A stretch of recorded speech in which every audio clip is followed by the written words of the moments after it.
Praise the Lord, hallelujah.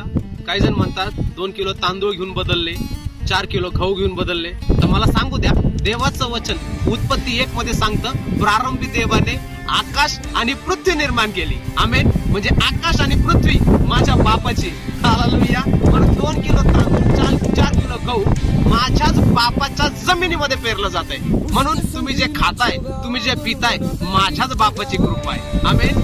म्हणून देवाचं वचन सांगतं, देवाने जगावर एवढी प्रीती केली की त्याने आपला एकुलता एक पुत्र देऊन टाकला, अशासाठी की जो कोणी त्याच्यावर विश्वास ठेवतो त्याचा नाश होऊ नये, तर त्याला सार्वकालिक जीवन प्राप्त व्हावे.